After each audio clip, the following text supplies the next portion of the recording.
Hello, I'm Tom Harmer, your town manager. Thank you for joining me today for this edition of Talk of the Town. Today I'm going to be talking to both the police chief and the fire chief about something that's very important to all of our residents and visitors on the island. We have a great public safety team here on Longboat Key. Our residents in our annual survey highly rate them, 93 to 94% satisfaction, good to excellent ratings this past year. And response times are really important for public safety. And so the focus of today's session is going to be, receiving that call, processing it, and getting help on the way. This is actually a two-part series. Today we'll be talking to both chiefs, and then we'll have a follow-up session with the Sarasota County Sheriff's Office on how they actually receive and process the call and get that help on the way. So today I'm going to start with Chief Desi, your fire chief.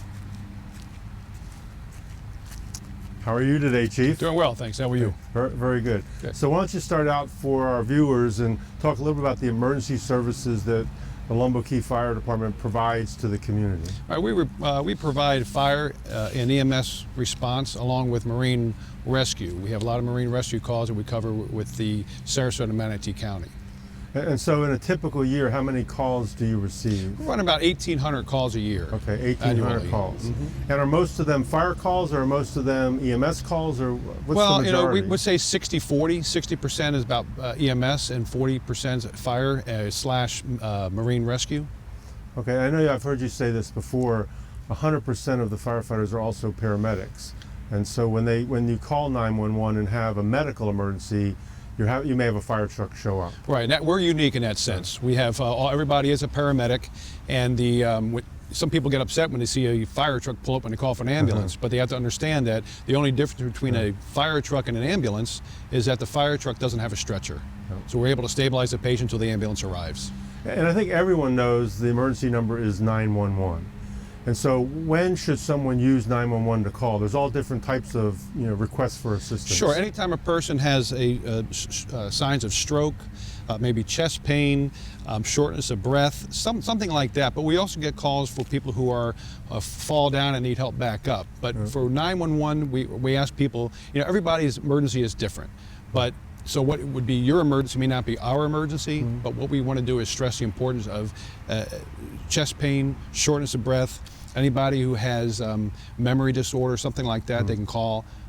There are those type of emergencies. Okay, and you mentioned there are types of calls that are non-emergency, like Sure. a lift assist. Sometimes the public may need assistance related to medical, but it's not requiring lights and sirens to respond. Right, we have a lot of those as well. Yeah. And we characterize them under EMS, but it's a non-emergency, and they can, we still respond to those, and that's still a 911 call, but it is a non-emergency response. Okay. And then you do have calls that may be non-emergency calls. What would be an example of that? Well, we have sometimes people will call because there's a sprinkler is not working or something like that, or a water main break. That's a non-emergency call. And what we ask people to do during 8 to 5 is to contact the fire station here, 316-1944, and after hours, it would be 316-1201. 316-1201. So the after hours, which would include weekends, obviously, That's correct. is the 1201 number, the Right. 316-1201. Right. And when they call 911 or they call the 1201 number, where does that go? Well, that number goes to the Sarasota County Sheriff's Office. The 911 center is located at Palmer Boulevard and Bay Vista Street. So it goes to the Sheriff's Office. And then all you have to do is say, I want to talk to the fire chief or somebody at the fire department, and they'll transfer the call over. And if it requires a unit to respond, how will they process that? They'll process that the same way they would do an emergency call. They'll transfer that to the dispatcher or the call taker. The call taker will begin to ask the questions that are necessary, and then they'll go ahead and dispatch the units. Okay, and I know in our next segment we're going to be talking with them and the type of questions they ask and how important it is for them to know exactly where they're going. So location is one of the things they focus on first, and then the nature of the emergency. That's correct. It's very important for us to know the location, or at least the dispatcher know the location.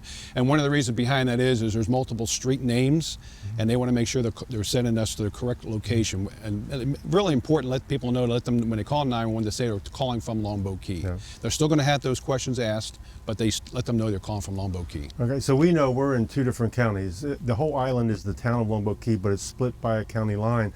So what happens if one of our residents in the Manatee County portion calls 911? Where does that call go? That call will go to Sarasota County, and they'll process it just like it would if a call came in from Sarasota County. Okay, very good. So How long has this relationship been in place with the Sheriff's Office? Well, with the Sheriff's Office here, with both police and fire, we've been since 2016. Prior to that, the fire department was being dispatched through Manatee County, but then at the time, the town manager decided they wanted to do both agencies together, both emergency services, police and fire, and join them together, and we ended up going to Sarasota County. Okay, so about 5 years ago is when That's right. current agreement was in place. That's right. And so when you call 911, it's going to go to Sarasota County.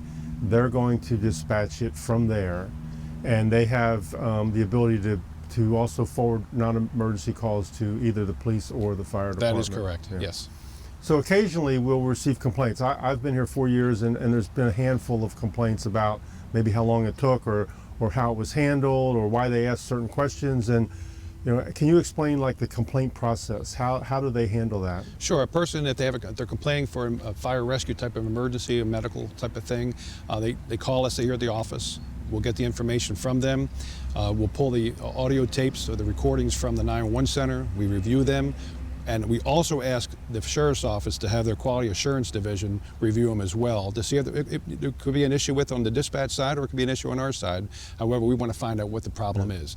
And that's how the process functions. Okay, and I think it's really important because you've been able to review those kind of questions with me once we've reviewed the tapes or reviewed the times. Right. Same thing with the police chief, and it seems like over 90% of the times it was handled appropriately, but there's been some maybe misunderstanding or question about why they asked certain questions and things like that. And that's kind of the main reason we get those complaints. Why are they asking me so many questions? And the answer to that is it's necessary. The most important thing is for people to stay on the phone. The sooner they answer those questions, the sooner the trucks will be responding and at their home. Yeah, and I think we know, because we deal with it more day to day, they can still be talking on the phone and help could already be on the way. And that's one of the things I think we'll hear from the Sheriff's Office when we talk to them. Yeah, that's true. And they'll be able to provide guidance to them. If there's a medical emergency, they'll be able to provide them guidance on what they should do before the ambulance arrives. Yeah. And we know Longboat Key is a bit different. It's different than Northport. It's different than Venice. It's different than Sarasota.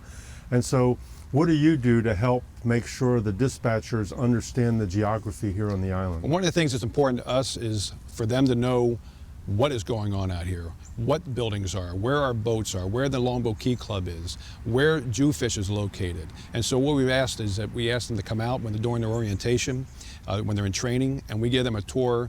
It usually takes about 4 hours, and then we have them all sit down, and they ask questions to us. So we give them a tour of this island, and gives them the opportunity to ask us questions about certain locations. Okay, well, good. I think that's a very beneficial program. It really does help. It does help. Because, the dispatchers, whether we did dispatching ourselves or whether we work with the Sheriff's Office, you're going to hire dispatchers that aren't familiar or maybe don't live on the island, et cetera, and you always have to work with them to keep them up to date on how to best respond. We have multiple tennis centers here on the island, and so when someone says, I'm at the tennis center, they're going to need more information. And so making the dispatchers aware of some of those key landmarks on the island is helpful. So thank you for all that effort. Sure. I appreciate it. Yeah. So good. I know we're going to talk further with the Sheriff's Office from a law enforcement standpoint, dispatch. Sounds good. Thank you. Appreciate it. So now I'd like to talk a little bit to the police chief. Chief Turner is here joining me today to talk from a law enforcement standpoint about dispatch and non-emergency calls. How are you today, Chief? Good morning, Tom. So we were talking earlier, the fire chief and I, about the number of calls they respond to, the type of calls they respond to, how the calls are handled. Can you tell me a little bit, what services does the police department provide generally from an emergency standpoint? Okay, well, the Longboat Key Police Department is a 24/7 operation. Yeah. We handle a lot of, about 22,000 calls per year, both the emergency and non-emergency. We handle a lot of pretty non-traditional law enforcement functions as well. We're really a community-oriented agency. More or less anything that the citizens of Longboat Key need or have questions on, they can call the police department. We respond obviously to all the emergencies, and if someone were to call us for a non-emergency call, we either handle it ourselves or we can forward it along to the proper town agency. We do a lot of backup for the fire department. We respond to all of the fire emergency calls that we have until our officers are released by the fire command, and we're just very supportive of the town public safety functions. I think a good comment about the joint response with the fire department. In our agreement with the sheriff's office, each jurisdiction that's dispatched has kind of a protocol guide that says here's how we handle calls on the island. And one of the things that Longboat Key does is specify that, for most calls, police and fire respond together, even if it's a medical call, fire call, Right. et cetera. And they respond again to support you on some of the law enforcement calls. Correct. So I think that's a good It's team a good effort. team effort on all parts, both the sheriff's office, dispatch, the fire, police department, and public works as well. Yeah. So we talked about 911 and we talked about non-emergencies. From a 911 standpoint, how would you explain when to call 911 versus a non-emergency call? Well, anytime, anything that has to do with life or major crime, in-progress crimes, burglaries in progress, car accidents, anything that anyone feels that they need immediate assistance for. Non-emergency numbers can always be used. We don't encourage non-emergency use for 911, but then again, 911 is there for everyone. Yeah. So if there is a question in the citizen's mind of which is which, 911 would be the first number to call. Okay. And then if it was not a serious emergency, the dispatch would then roll it over to the non-emergency line. Okay, good. So something that's in progress, something that's severe, potentially life-threatening kind of call. But if it was someone hit the mailbox last night and drove Right. away and they wanted to get a report done, that would Right. be an example maybe of a non-emergency Right, a non-emergency, a past burglary, fender bender car crash in a parking lot, things that don't need emergency response or immediate assistance. You would call the non-emergency line to keep the emergency lines open there. Okay, and once they determine the location and the nature of the call, they have a way to process that quickly, and if there's any question, they can reach directly out to your supervisors in the field? Yes, they can. They have our direct numbers and cell phone numbers and also car numbers. They can call us on the radio. They can send us a computer dispatch. It's almost instantaneous. When someone calls in, dispatch has a list of questions that they ask. 99.9% of the time, that car is already dispatched to the location, and the dispatcher is just getting support information to further assist the patrol units when they get on scene. So Okay. there's really no delay. It sounds like there's a delay when people call, but there is not a delay on dispatch. It's just the dispatcher getting the proper information they need. Okay, because they technically have like a call taker that will take the call, Right. and they can forward that information to the dispatcher while they're still talking to the individual. That's correct. And they just want to get as much information as possible, and the majority of the time, the dispatcher wants to keep the complainant on the phone. Okay, very good. And we know, I talked to the chief, there's some unique natures and characteristics to any community.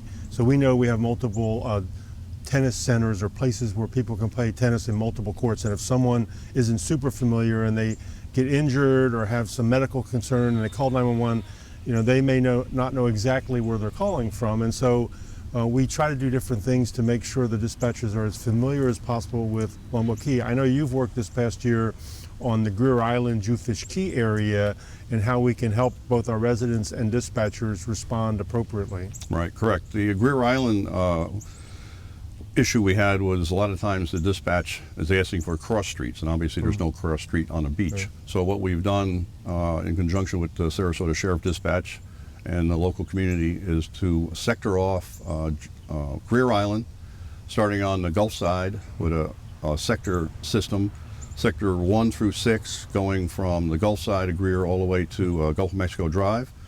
If someone were to be calling for assistance out on Greer Island, if they're on the Gulf side of Greer, they would say they're at sector 1 or sector 3 or sector 5.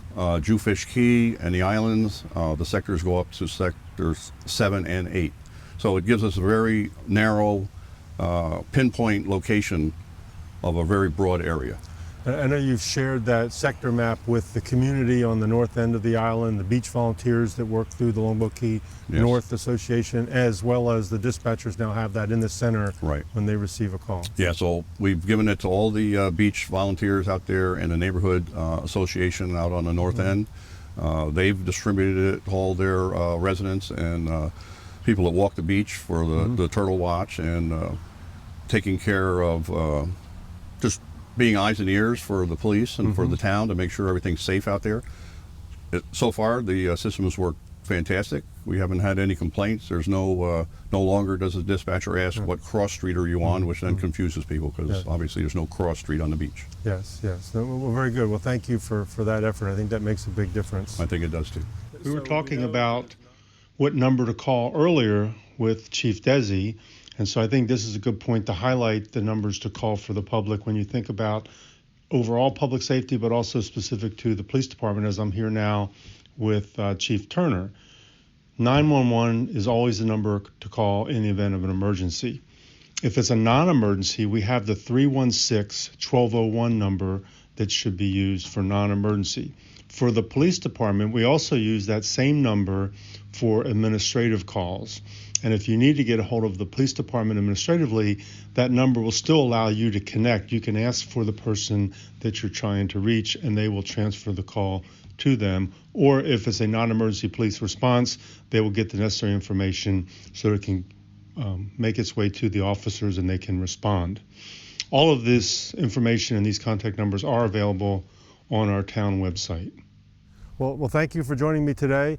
As I mentioned in the very beginning, this is really a two-part series. The first part is to hear a little bit from the two chiefs, and then our next segment will be to hear directly from the sheriff's office, and we'll be able to show you a little bit about how that operation works, the teamwork, so that when we receive a call, we can respond as quickly as possible.